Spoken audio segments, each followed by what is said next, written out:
Hello दोस्तों, मैं हूं कल्पिता और आप सभी का स्वागत है हमारे कार्यक्रम में जिसका नाम है संजीवनी। दोस्तों, आज के एपिसोड में हम हेयर फॉल की प्रॉब्लम के बारे में चर्चा करने वाले हैं।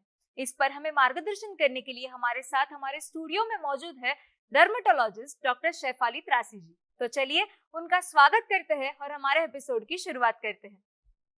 वेलकम डॉक्टर शेफाली, आपका हमारे संजीवनी के मंच पर बहुत बहुत स्वागत है। Thank you so much. Ma'am, आज के एपिसोड में हम बात करेंगे हेयर फॉल के बारे में। हेयर फॉल की जो प्रॉब्लम है वो आजकल बहुत ही कॉमन दिखाई देती है। तो मैं आपसे जानना चाहूंगी कि हेयर फॉल के कॉमनली क्या कारण होते हैं? अभी हेयर फॉल ये अलग अलग टाइप के होते हैं जी। एक तो एक सादा हेयर फॉल हो सकता है जिसको हम लोग टीलोजन एफ्लुवियम बोलते हैं हमारे लैंग्वेज में। जी।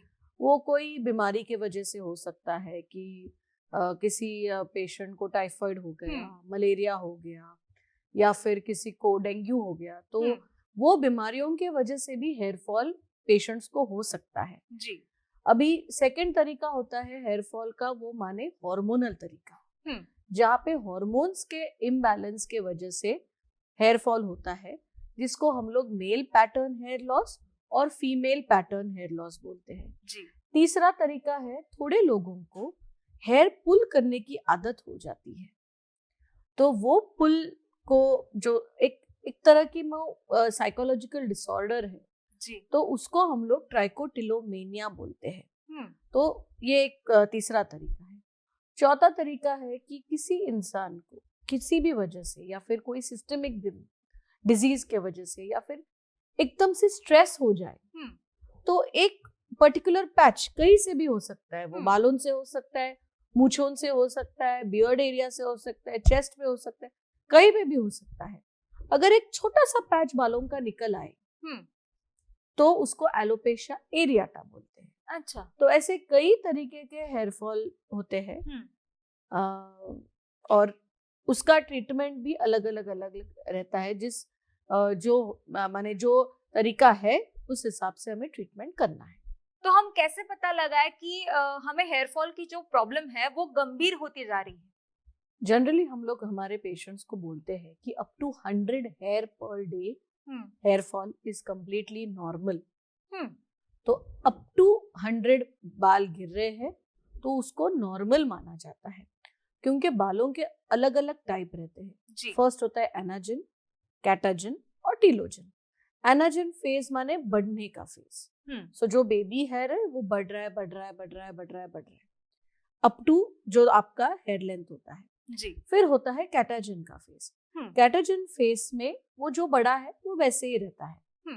फिर होता है टीलोजन का फेज, जहाँ पे जो बड़े हुए बाल है, जो बूढ़े बाल है, वो गिर जाते हैं। जी। अभी ये हेयर साइकिल चालू रहना ही चाहिए, तो ही नए बाल आएंगे, तो ही वो अच्छी तरह से ग्रो हो पाएंगे। जी। तो उस हिसाब से 100 hair fall per day is normal.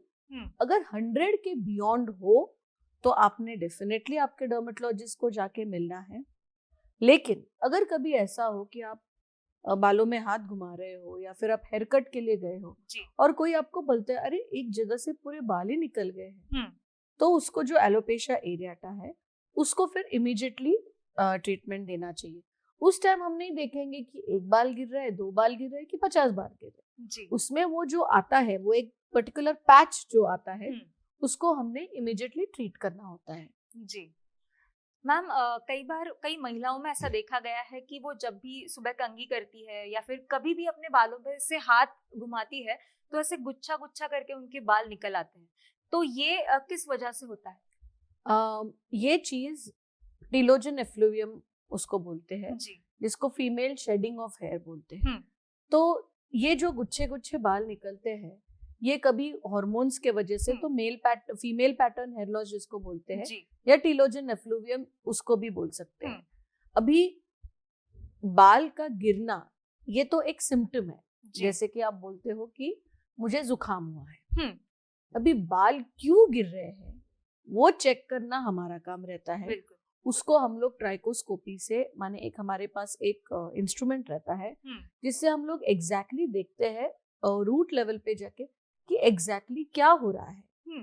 फिर कई सारे टेस्ट होते हैं, फोटोट्राइकोग्राम, जहाँ पे हम लोग बाल एक खींच के उसके बल्ब का माइक्रोस्कोप से देखते हैं कि क्या प्रॉब्लम हो रहा है। जी। तो जो गुच्छा गुच्छा निकलना वो एक सिम्टम है, माने जो एक आपने बताया हुई चीज है, बट किस वजह से हो रहा है उसके चीजें हमने पहले ही बोली कि वो एक हार्मोन से हो सकता है, कोई बीमारी से हो सकता है, या फिर एक नॉर्मल हेयर शेडिंग भी रहता है कई बार, वो भी हो सकता है। जी मैम, ये तो जड़ों से निकलने वाले बालों का हेयर फॉल हो गया, लेकिन एक और भी प्रकार होता है कि कई औरतों के बाल बीच में से टूटते हैं और गिरते हैं, तो ये किस वजह से होता है? सो ये जब बीच में से बाल टूटते हैं और गिरते हैं उसको हेयर शाफ्ट डिसऑर्डर्स बोलते हैं।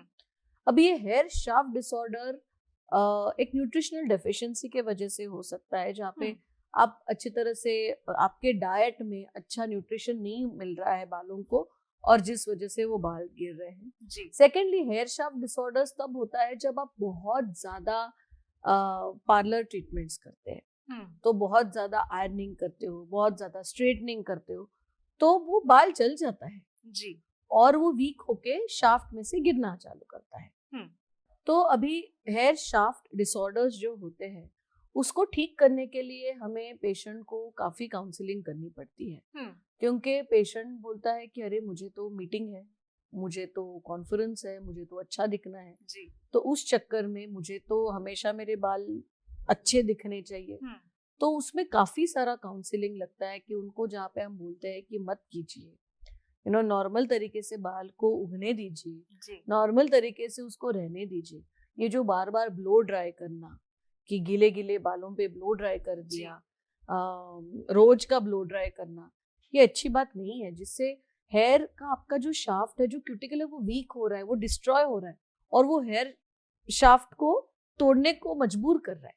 तो ये थोड़ा सीरियस रहता है, तो काफी काउंसलिंग लगती है, पेशेंट्स को देना पड़ता है, पेशेंट को समझाना पड़ता है कि और ये जो उनको वो एक साइकोलॉजी से निकालना कि जो आप कर रहे हो वो गलत है, और अगर कभी कभार आप ठीक नहीं वो बाल अच्छा नहीं दिखा, आप नॉर्मल दिखे तो चल जाएगा जी। जो स्क्रीन पे दिखता ही है वही सच है ऐसा नहीं होता ना, वो स्क्रीन के पीछे, वो आपके एक्टर के पीछे एक बंदी रहती है जो बार बार वो बाल बना रही है, वो नॉर्मल लाइफ में नहीं पॉसिबल है जी। सो एक थोड़ा सा वहां पे ना हेयर शाफ्ट डिसऑर्डर्स में हमने काफी बार देखा है, न्यूट्रिशनल डेफिशिएंसी, चलो मैंने आपको 10 चीजें दी, वो कर भी लेंगे, मान भी लेंगे, क्योंकि बालों के लिए लोग करते हैं चीज, बिल्कुल।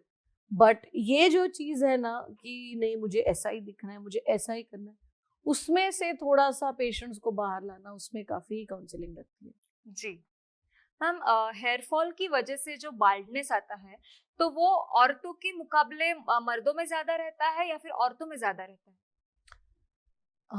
दोनों में होता है एक्चुअली। मैंने अभी मैंने देखना शुरू किया है कि कोविड के बाद वो मेल हो वो फीमेल हो, baldness has become a universal problem. हर कोई जो है वो बार बार हेयर फॉल से ही परेशान है। तो मैं ऐसे नहीं बोलूंगी कि मेल में है या फीमेल में है, हाँ, बट एक है मेल का अगर हेरिडिटरी हो जी, माने फादर्स साइड या मदर्स साइड पे अगर किसी को बॉल्डनेस का प्रॉब्लम है तो उनमें आता है वो चीज, बट फीमेल्स में जेनेटिक्स भी इन्वॉल्व होते हैं और उनके खुद के हार्मोन्स भी इन्वॉल्व होते हैं, और ये डेफिनेटली देखा गया है कि आजकल के जनरेशन में जो हार्मोनल डिस्टर्बेंस के होने के वजह से जो हेयर फॉल हो रहा है वो कई गुना बढ़ा है। अच्छा। सो पीसीओएस में से एक मैं आपको एग्जांपल देना चाहूंगी जी। पहले के औरतों में पीरियड के प्रॉब्लम्स इतने नहीं होते थे जी। अभी के लड़कियों में पीरियड जल्दी भी आ जाते हैं, ऊपर से इरेगुलर भी रहते हैं जी। सो पीसीओएस माने पॉलीसिस्टिक ओवेरियन सिंड्रोम जी, ये जो एक हार्मोनल कंडीशन है वो काफी कॉमन होने लगी है जी। आप कोई भी एंडोक्राइनोलॉजिस्ट से पूछिए या फिर गायनेकोलॉजिस्ट से पूछिए, वो भी आपको वही बताएंगे कि डॉक्टर जो पेशेंट्स अभी आते हैं उनका जो इंसिडेंस है पीसीओएस का ये बढ़ने लगा है। अब वो अगर बढ़ा तो जाहिर सी बात है कि ये भी बढ़ना चालू हो जाएगा। सो इसीलिए अगर वैसे देखा जाए तो फिर फीमेल पैटर्न हेयर लॉस थोड़ा ज्यादा ही बढ़ने लगा है as compared to male pattern. जी मैम, एक और तरीके का हेयर फॉल होता है जो मैंने देखा है कि जो औरतें उनके बाल बहुत ही अच्छे होते हैं, अच्छे कंडीशन में होते हैं, लेकिन प्रेगनेंसी के दौरान उनके बाल झड़ने लगते हैं और फिर डिलीवरी होने के बाद भी वो बहुत सारी कोशिशें करती है लेकिन वो फिर से ठीक नहीं हो पाते। तो ये किस वजह से होता है? अभी कैसा होता है ना, प्रेगनेंसी में जो बॉडी है, जो औरत की एक बॉडी है, वो पूरा वूम्ब को प्रोटेक्ट करने में, वो बच्चे को बढ़ाने के पीछे, बच्चे का अच्छा करने के पीछे पड़ी रहती है जी। तो जो भी हॉर्मोन्स है वो बच्चे के लिए होता है, माने सब बच्चे का। तो उस हिसाब से वो औरत की बॉडी चेंज हो जाती है, उसके हॉर्मोन्स चेंज हो जाते हैं। तो उस चक्कर में कई बार ऐसे होता है कि ऐसे हॉर्मोन्स आ जाते हैं जिससे बाल बहुत अच्छे हो जाते हैं। प्रेगनेंसी में कभी बाल नहीं गिरते, प्रेगनेंसी में इनफैक्ट बाल बहुत अच्छे हो जाते हैं, बट जैसे ही वो औरत डिलीवर करती है वो हॉर्मोन्स बंद हो जाते हैं और हेयर फॉल शुरू हो जाता है। अगर नॉर्मली देखा जाए तो हम पेशेंट को बोलते हैं 6 से 8 महीने तक ये हेयर फॉल हो सकता है, जो प्रेगनेंसी के बाद वाला होता है जी। फेज। अगर उसके बाद भी अगर वो कंटिन्यूस रहे तो फिर वो एक साइन है कि बाबा अभी जाके अपने डॉक्टर को मिल लो, क्योंकि कहीं तो गड़बड़ हो रही है।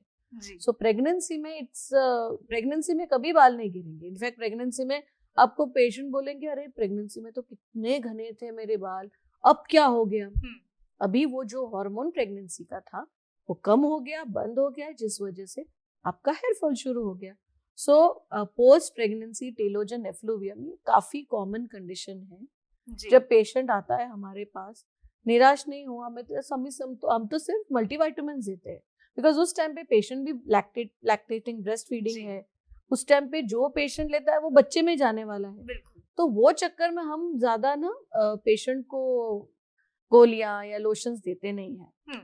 जब लैक्टेशन खत्म हो जाए, माने 6 महीने बाद जब कम हो जाता है, तभी हम उनको फिर ओरल दवाई देते हैं, लोशन देते हैं लगाने के लिए, जिस वजह से उनका हेयर ग्रोथ वापस हो सकता है।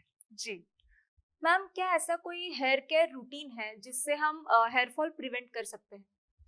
हेयर केयर अगर रूटीन बोलना चाहे तो हफ्ते में 2 या 3 बार आपने अच्छी तरह से सल्फेट फ्री शैम्पू के साथ बाल धोने हैं। जी। अब क्यों सल्फेट फ्री? क्योंकि सल्फेट इज अ केमिकल जो बार बार अगर हम यूज करें तो आपका हेयर का क्यूटिकल खराब हो सकता है। जी। तो ट्वाइस और थ्राइस अ वीक बाल को शैम्पू के साथ धोए और बाद में उसको अच्छी तरह से कंडीशन करें कंडीशनर के साथ।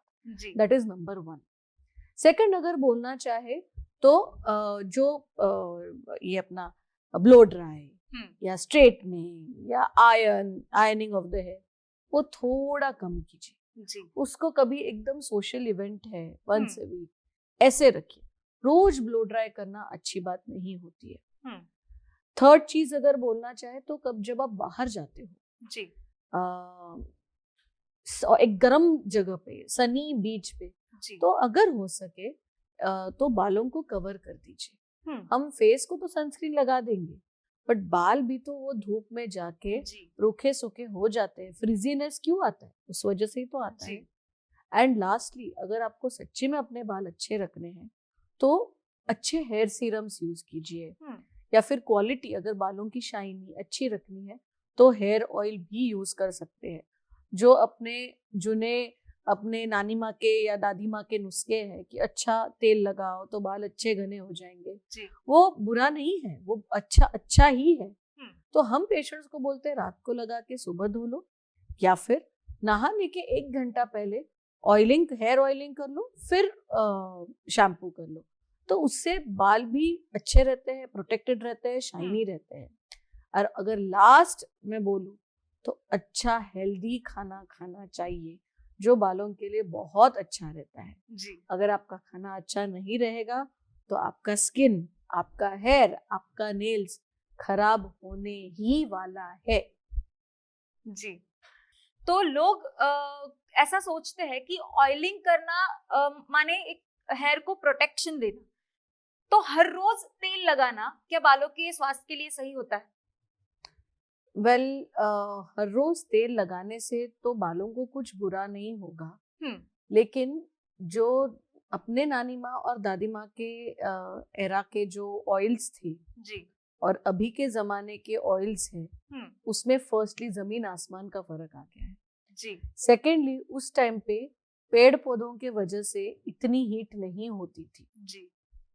तीसरा माने काफी हद तक लोग घर में होते थे, स्पेशली औरतें घर में होती थी, तो इतना उनको बाहर जाना, धूप में जाना, धूल मिट्टी में जाना इतना प्रॉब्लम नहीं होता था।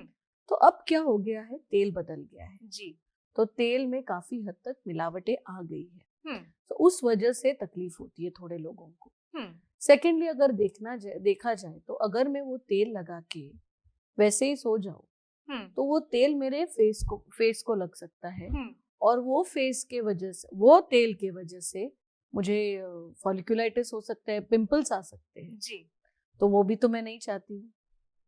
थर्डली अगर वो तेल लगा के मैं बाहर चली गई और हीट में बहुत ज्यादा, वो गर्मियों में अगर मैं बहुत ज्यादा घूमी तो एक प्रकार का फॉलिकुलाइटिस का प्रॉब्लम हो सकता है जहाँ पे छोटे छोटे पस वाले बॉयल्स आते हैं। यही कई वजहों से डॉक्टर लोग बोलते हैं कि नहीं, 1 घंटा पहले तेल लगा के फिर शैम्पू के साथ धो लो। अभी ऐसा नहीं है कि 1 घंटा या 2 घंटा, ऐसा कोई थंब रूल नहीं है कि इतना ही लगाना है। लगा लो, कूल एटमॉस्फेयर में रहो और उसके 1-2 घंटे बाद उसको धो लो, ताकि वो जो तेल की वजह से होने वाले कोई प्रॉब्लम्स है वो कोई किसी को भी ना हो। जी मैम, ऑयल के बारे में लोगों के दिमाग में बहुत सारे मिसकंसेप्शंस होते हैं। कोई कहता है कि जो सरसों का तेल होता है वो बालों के लिए अच्छा होता है, कोई कहता है कि नारियल का तेल बालों के लिए अच्छा होता है। तो हम कैसे चूज करें कि हमें कौन सा तेल इस्तेमाल करना चाहिए? आप कौन से ज्योग्राफी से हो वही तेल आपका अच्छा है। अगर आप नॉर्थ में हो तो हाँ, सरसों का तेल बहुत अच्छा है। साउथ के लोगों के लिए कोकोनट ऑयल अच्छा है। ऐसे सारे ही तेल अच्छे होते हैं, बट सरसों का, coconut oil, argan oil, Moroccan oil, ये सारे जो ऑयल्स हैं ये सच्ची में वाकई में अपने बालों के लिए बहुत अच्छे हैं। इनफैक्ट उससे बालों को एक न्यूट्रिशन मिल जाता है, बालों को एक जो शाइन रहती है वो मिल जाता है। तो जैसे मैं जनरली मेरे पेशेंट्स को, जो आजकल का जेनजी जमाना है, वो बोलते नहीं तेल नहीं लगाना है, माँ चिल्ला रही है अरे बच्चा तेल नहीं लगा रहा है, बच्चा बोल रहा है मैं तो नहीं लगाऊंगा। तो वो जो हमें कॉन्फ्लिक्ट हमारे जो क्लिनिक में हर टाइम हम देखते हैं, तो मैं बच्चों को क्या बोलती हूँ, वो यंगस्टर्स को, कि अच्छा फेस पे मॉइस्चराइजर लगाओगे? हाँ लगाओगे। क्लेंस करोगे? हाँ करोगे। तो वैसे ही शैम्पू हुआ बालों का क्लेंजर, और मॉइस्चराइजर क्या लगा रहे हो? नहीं, ऐसा थोड़ी ना कुछ होता है। मैंने कहा आपका तेल आपका मॉइस्चराइजर है, लेकिन हम बालों को रोज धो नहीं सकते। तो उसी तरह मॉइस्चराइजर तेल भी अगर आप हफ्ते में 2 बार या 1 बार करें तो भी चल जाएगा। तो इस हिसाब से वो बच्चों को समझाना पड़ता है, माओं को समझाना पड़ता है कि वो जमाना गया जहाँ पे तेल भी अच्छा था, मौका भी अच्छा था। अभी वो बच्चे को उठना है, जाना है, कॉलेज जाना है, मीटिंग्स अटेंड करनी है, कॉन्फ्रेंस अटेंड करनी है, तो वो तेल बालों में नहीं अच्छा दिखता है। जी मैम, जैसे आपने कहा कि ऑयलिंग या फिर हफ्ते में 2 बार अगर हम शैम्पू से बाल धोए तो वो अच्छी तरह से ग्रो होते हैं और अच्छी हेल्थ रहती है उसकी। तो मैं आपसे ये पूछना चाहूंगी कि आज कल मार्केट में जो हेयर मास्क आते हैं, तो क्या उसका इस्तेमाल करना भी बालों की सेहत के लिए अच्छा होता है? जो हेयर मास्क होते हैं ना, वो बेसिकली वो फ्रिजीनेस को कम करने के लिए बने हैं। They are like hair conditioners. जी। तो आई वुडंट से कि बहुत अच्छे हैं या बुरे हैं। I would say it is एक तरीका है जिससे हम हेयर फ्रिजीनेस को कम कर सकते हैं। जी मैम, आपके पास जब हेयर फॉल का पेशेंट आता है तो आप उसे किस तरह की ट्रीटमेंट देते हैं? तो जब कोई हेयर फॉल का पेशेंट आता है, पहले तो हम उसको अच्छी तरह से एग्जामिन करते हैं, फिर देखते हैं कि कौन सी जगह से बाल जा रहे हैं, एक ही जगह से है, ज्यादा जगह से है, फ्रंट इतने पोर्शन से बाल जा रहे हैं या और कहीं से जा रहे हैं, वो सबसे इम्पोर्टेंट है। सेकंड, मैं एक टेस्ट करती हूँ जिसको हम लोग हेयर पुल टेस्ट बोलते हैं। जहाँ पे एक छोटा सा गुच्छा बाल का मैं लेती हूँ और उसको अच्छी तरह से पुल करती हूँ, और वो मेरे पुल में देखती हूँ कि मुझे बाल आ रहे हैं नहीं आ रहे हैं। अगर हेयर पुल टेस्ट पॉजिटिव है तो मेरा एक तरीका बदल जाता है, अगर नेगेटिव है तो मेरा तरीका थोड़ा सा चेंज हो जाता है ट्रीटमेंट के वक्त जी।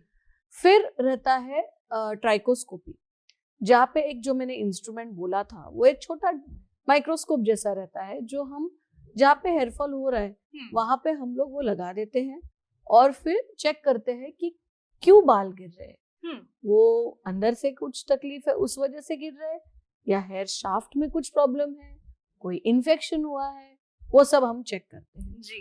एंड लास्टली फिर हमारा ट्रीटमेंट, फिर हमारा मेडिकल हिस्ट्री वो तो चलता ही रहता है, पूछते हैं डाइट के बारे में, पूछते हैं ऑक्यूपेशन के बारे में, पूछते हैं ऑक्यूपेशन से पता चलता है कि कितना स्ट्रेस है ये बंदे को जी। क्योंकि one of the most important reasons for hair fall is only stress जी। तुम अच्छी तरह से खाना खा रहे हो लेकिन तुम्हारे ओवरऑल लाइफ में तुम बराबर सो नहीं रहे हो, तुम 24 घंटे में से 20 घंटा तुम सिर्फ एक कोई चीज के बारे में स्ट्रेस ले रहे हो, ऑटोमेटिक भी बॉडी भी एक पैनिक मोड में चली जाती है। और बॉडी आपको कैसे समझाए, हेयर फॉल करके, स्किन को खराब करके, तो ऐसे समझे, थकावट दिखा के, तो ऐसे वो समझा देती है। तो उस हिसाब से वो एक हिस्ट्री रहता है। फिर अगर दवाई देखना चाहे तो हम लोग मल्टीविटामिन देते हैं, उसमें से biotin is a excellent hair vitamin, तो वो देते हैं। किसी को अगर हार्मोन की तकलीफ हो तो वो हम देते हैं कि हार्मोन की दवाई देते हैं जी। फिर लोशंस में अगर देखा जाए, the most important lotion is minoxidil lotion, जिसके वजह से बालों में ग्रोथ होता है, हेयर फॉल स्टॉप होता है जी। फिर नॉन मिनॉक्सिडिल लोशंस भी रहते हैं जिसमें इंग्रेडिएंट्स रहते हैं जैसे कि रिडेंसिल, प्रोकैपिल, कैपिक्सिल, ये सारी इंग्रेडिएंट्स जो एक लोशन में होते हैं वो हम लोग उनको प्रिस्क्राइब करते हैं। साथ में एक अच्छा स्ट्रेंथनिंग शैम्पू देते हैं, कंडीशनर देते हैं, कैफीन कंटेनिंग शैम्पूज रहते हैं, फिर सल्फेट फ्री शैम्पू जैसे मैंने बोला, ऐसे शैम्पू कंडीशनर दे के पेशेंट को अच्छा ट्रीटमेंट, उनको काउंसिल करते हैं कि बालों का ट्रीटमेंट माने फेस के ट्रीटमेंट जैसा नहीं है कि आज किया 15 दिन बाद ठीक हो गया। बालों का ट्रीटमेंट माने आज किया 3 महीने बाद तो तुम्हारा हेयर फॉल स्टॉप होने वाला है जी। या डिक्रीज होने वाला है, और फिर 6 से 9 महीना लगने वाला है वो बेबी हेयर को आपके लेंथ तक ग्रो होने के लिए जी। तो उतने पेशेंटली आपको वो ट्रीटमेंट लेना है, तभी आपको वो इम्प्रूवमेंट आने वाला है जी। अगर पेशेंस नहीं है तो बाल भी नहीं है। फिर आप उस टाइम पे अपने आप को, डॉक्टर को नहीं ब्लेम कर सकते जी। इसमें आपने क्या बोलते हैं, पेशेंटली, रेगुलरली, अच्छी तरीके से वो ट्रीटमेंट चालू रखना है। अभी कितने बार हमने देखा है कि ये पेशेंस में बहुत कम रहता है। बिल्कुल, आज लगाएंगे कल भूल जाएंगे, फिर बोलेंगे अरे भूल गया, फिर हफ्ते में एक बार लगाएंगे, नहीं मुझे पार्टी है, तो फिर वो ऑयली दिखेगा तो फिर वापस नहीं लगाएंगे, ऐसे करके हफ्ते में एक बार लगाएंगे, 2 बार लगाएंगे, उस चक्कर में हेयर ग्रोथ होता नहीं जी। ऑल्सो कभी देखा गया है कि अरे वापस शादी है, that is one of the important things, जहाँ पे तुम्हें लोग दिखने वाले, एक इम्पोर्टेंट मीटिंग है, जो भी है, तो उस टाइम पे हम लोग ग्रोथ फैक्टर्स यूज करते हैं, जहाँ पे हम लोग आर्टिफिशियल या पेशेंट का खुद के ग्रोथ फैक्टर्स लेके बालों में इंजेक्ट करते हैं। अब ये ग्रोथ फैक्टर्स क्या करता है, वो बालों को न्यूट्रिशन देता है वही के वही, और उसको ग्रो होने में स्टिमुलेट करता है, जिसको हम लोग प्लेटलेट रिच प्लाज्मा बोलते हैं, मीजो हेयर थेरेपी बोलते हैं, या ग्रोथ फैक्टर कॉन्सेंट्रेट बोलते हैं, या वैम्पायर ट्रीटमेंट बोलते हैं। नाम कई सारे हैं, चीज एक ही है कि वो बालों को वहां तक न्यूट्रिशन लाके देना है जी। मैम, जब भी ये ट्रीटमेंट चालू होती है तब कौन सी चीजों का ध्यान रखना पेशेंट को जरूरी होता है? जैसे मैंने बोला, जो भी ट्रीटमेंट लो दिल से करो जी। थोड़ा टाइम लगता है इसमें, लेकिन अगर दिल से करोगे तो उसके रिजल्ट्स भी आपको दिखेंगे। तो वो सबसे इम्पोर्टेंट है कि एक रूटीन मेंटेन करो जी। सुबह उठते हो, ब्रश करते हो, बालों को लोशन लगाओ, सिंपल सी चीज जी। तो वो अगर अच्छी तरह से आप मेंटेन करोगे तो आपको रिजल्ट दिखने वाला है। तो वो एक सबसे ज्यादा प्रॉब्लम हमने 90% ऑफ द पॉपुलेशन में देखा है जी। कि आज करेंगे कल बोर हो जाएंगे, डॉक्टर 1 महीने से चल रहा है। अरे बाबा, बट 1 महीने में बाल नहीं आने वाला। आप अगर कोई भी चीज रेगुलरली करोगे। सेकेंडली, काफी जैसे हमने हार्मोन्स के बारे में डिस्कस किया, जो पेशेंट को हार्मोन का प्रॉब्लम है, हार्मोन की दवाइयाँ अच्छी तरह से लेनी होती है। अच्छा, मेरे ये रिलेटिव ने मुझे ये बोला कि ऐसे होता है, फिर मैंने ये पढ़ा कि ये हार्मोन्स के वजह से वेट पुट ऑन होता है। आपके जो भी कंसर्न है आप डिस्कस कीजिए अपने डॉक्टर के पास। सब्स्टिट्यूट्स है, वो सब्स्टिट्यूट यूज करेंगे, बट वो साइड इफेक्ट सोच के मैं ये दवाई ना लूंगा, मैं वो दवाई नहीं लूंगा, तो फिर रिजल्ट नहीं आने वाला। जी मैम, अक्सर ऐसे देखा गया है कि जो कीमो के पेशेंट्स होते हैं उनके बाल झड़ते हैं, तो अगर हमें वो ट्रीटमेंट भी लेना है और हमारे बाल भी बचाने हैं तो क्या वो पॉसिबल है? कीमो के पेशेंट्स को बाल झड़ते हैं क्योंकि उतने ही साइटोटॉक्सिक वो दवाइयाँ होती है जी। बट अगर हमें कैंसर जैसी बीमारी को मारना है तो वो दवाई तो इम्पोर्टेंट है। बिल्कुल। अभी उस टाइम पे अगर मैं पेशेंट को बोलूँ कि ये बाल नहीं आएंगे तो एक पहले ही डिप्रेस्ड इंसान है, कैंसर हुआ है भाई, उसको खुश तो नहीं होने वाला वो जी। तो वो डिप्रेस्ड इंसान को अगर हम बोले कि नहीं बाल आने वाले तो ये तो गलत बात है। ऑल्सो अगर कीमोथेरेपी बंद हो जाती है तो वापस बाल आने वाले हैं, ऐसा नहीं कि नहीं। तो वही पेशेंट का मोटिवेशन रखने के लिए फर्स्टली, सेकेंडली एक जो जहां तक गिरे हैं उसको थोड़ा सा स्लो डाउन करने के लिए कि हाँ बाबा बाल गिर रहे हैं, बट जिस तेजी से वो बाल गिर रहे हैं उसको स्लो डाउन करने के लिए हम पेशेंट्स को न्यूट्रिएंट्स देते हैं, मल्टीविटामिन्स देते हैं, जो बालों के लिए अच्छा रहता है जी। तो वो अगर मैंने अच्छी तरह से दे दिया, थोड़े लोशंस जो हम लोग ऑन्कोलॉजिस्ट से बात करके फिर हम पेशेंट को शुरू करते हैं, तो एटलीस्ट जिस तेजी से वो बाल गिर रहे हैं उसको मैं कम रोक सकती हूँ जी, उसको कम कर सकती हूँ और पेशेंट को भी खुश कर सकती हूँ। लेकिन वहां पे कैसे वो डिजीज से मारामारी रहती है कैंसर की, तो वो बीमारी के सामने हेयर मेरे लिए थोड़ा सेकेंडरी हो जाता है कोई भी डॉक्टर के लिए। बट या मैं वो तेजी अगर जो स्पीड के साथ वो गिर रहे अगर उसको कम कर दे तो मैंने देखा है काफी पेशेंट्स खुश हो जाते हैं जी। मैम, आपने बहुत ही अच्छी जानकारी दी। मैं चाहूंगी कि जाते जाते आप हमारे दर्शकों को टिप्स दें। टिप्स में तो यही कहना चाहूंगी कि जैसे आप अपना स्किन का ख्याल करते हो वैसे ही अपना हेयर का ख्याल करो। स्किन को हम क्लेंजिंग करते हैं, मॉइस्चराइजिंग करते हैं, सनस्क्रीन करते हैं, तो वैसे ही बालों के लिए आपका क्लेंजर रहेगा, आपका शैम्पू हफ्ते में 1 या 2 मैक्स 3 बार, उससे ज्यादा नहीं करना है।